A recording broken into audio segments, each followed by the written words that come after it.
according to statements from the Israeli government. Iran has responded with missile and drone attacks on Israel and neighboring Gulf states, including regional tensions and affecting critical shipping lanes. What just happened is not something you hear about every day. Iran struck Israel. Not a threat, not a warning, not a press conference with angry words and shaking fists. An actual strike on Israeli soil, and not just anywhere. They're claiming they hit the Haifa oil refinery, one of Israel's most critical energy facilities, right there on the northern coast, right there where the Mediterranean meets everything Israel needs to keep its economy breathing. Let that sink in for a second. Now, before we dive deep into this, I want you to understand something. This is not just a Middle East story. This is a world story. Because when Iran and Israel start throwing real punches, everybody feels it. Your fuel pump feels it. Your grocery bill feels it. The global economy feels it. Even people sitting in Lagos, London, Toronto, and New Delhi, they're going to feel this one. So, stay with me. Because this story has layers, deep ones. Look, Iran and Israel have been dancing around each other for decades.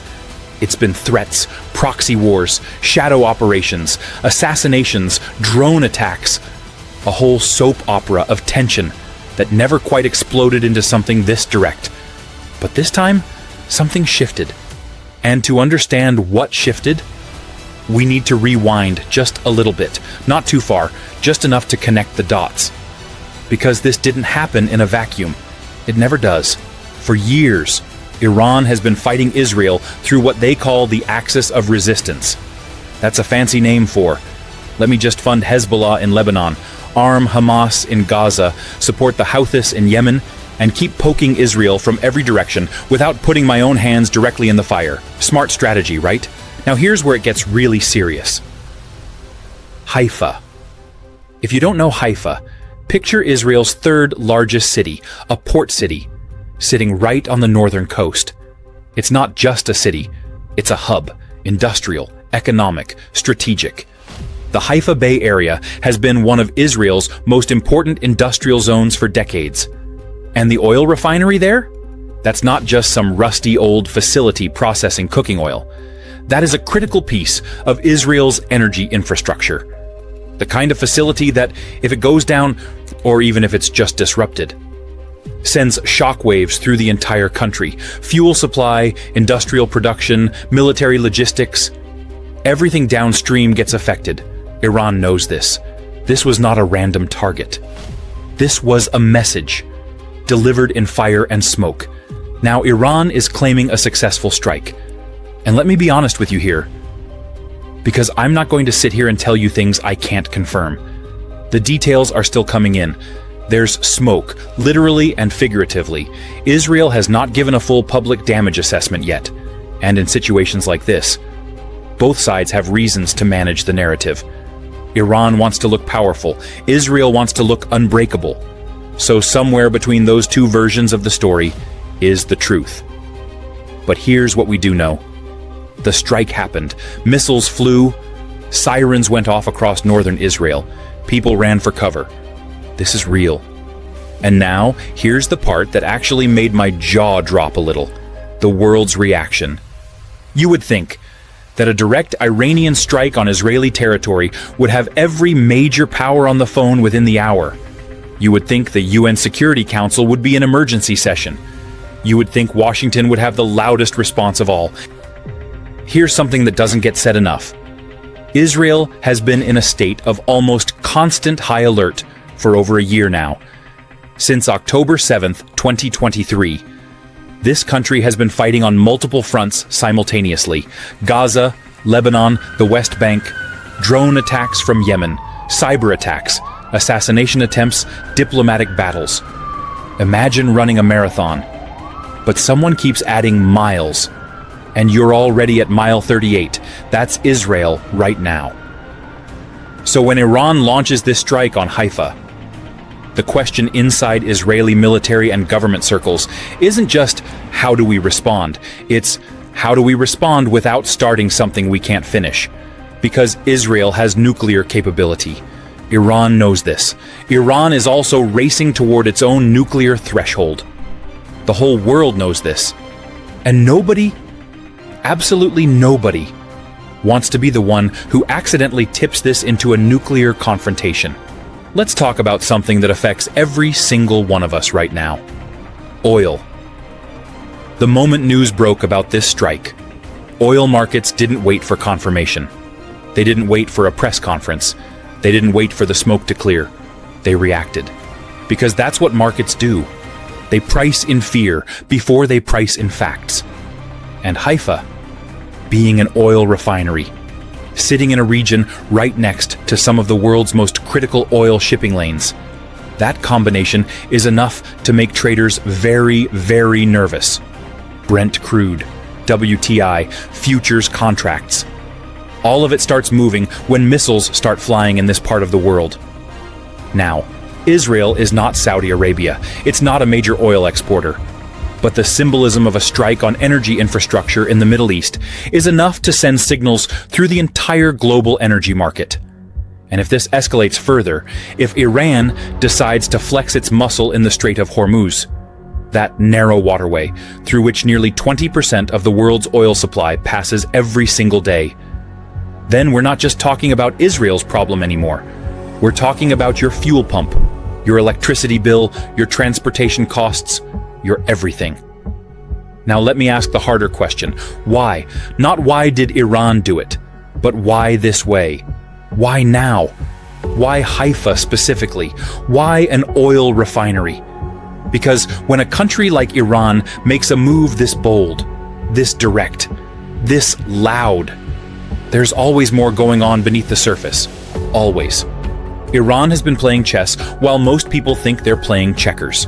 For the past 4 decades, since the Islamic Revolution in 1979, Iran has been building what they call strategic depth. That means, instead of fighting your enemies directly, you build a network of allies, proxies, and influence across the region, so that even if someone hits you, you hit back from 10 different directions at once. It's actually quite brilliant, terrifying, but brilliant. But here's the problem with that strategy in recent years. Israel dismantled significant parts of that network. Ismail Haniyeh, Hamas's political chief, gone. Assassinated in Tehran of all places, right on Iranian soil. That was a humiliation Iran has not forgotten. Hassan Nasrallah, Hezbollah's legendary leader, gone. Killed in a strike in Beirut. A man who led Hezbollah for over 3 decades. Erased. Senior Iranian Revolutionary Guard commanders targeted and killed in Syria, one by one. Iran's most important pieces on that chessboard got knocked off, and Iran watched and fumed and calculated. So this strike on Haifa is not just a military operation. It's a message of restoration. Iran is saying, we are still here. We are still dangerous. We can still reach you directly. Don't mistake our patience for weakness. Because in the Middle East, perception is everything. If your enemies think you've gone soft, they push harder. If your allies think you're losing, they start making other arrangements. Iran needed this moment. They needed to remind everyone that even with their proxies weakened, the original is still standing. And hitting an oil refinery specifically sends a signal that goes beyond military posturing. It says, we can hurt your economy, not just your military. That's a psychological escalation. It's one thing to fire at a military base. It's another thing entirely to aim at the infrastructure that keeps a country's lights on and engines running. But there's also something deeply symbolic about Haifa specifically. Haifa has historically been one of Israel's most coexistent cities. Arabs and Jews living side by side, industries thriving, a port connecting Israel to the world.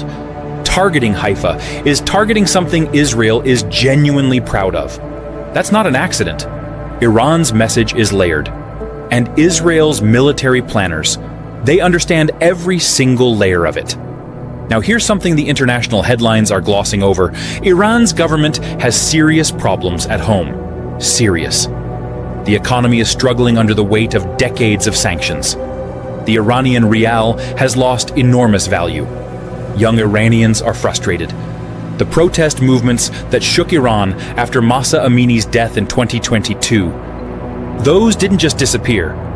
That anger is still simmering under the surface.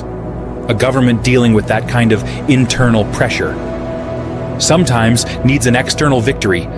I'm not saying this strike was manufactured for domestic consumption, but I am saying the timing and the loudness of Iran's claims about this strike serve a purpose at home too. When the government is under pressure internally, nothing shifts the narrative like a bold military action that gets covered on every news channel in the world. Suddenly, you're not talking about inflation and unemployment. You're talking about Haifa. Politicians everywhere know this trick. Iran's leadership is not unique in using it. Oh, and then there's America. You knew we were getting here eventually. The United States, the elephant in every Middle Eastern room. Now look, America's relationship with this conflict is complicated. Actually, complicated is too soft a word. It's tangled, knotted, like a pair of earphones that fell behind the sofa for 6 months.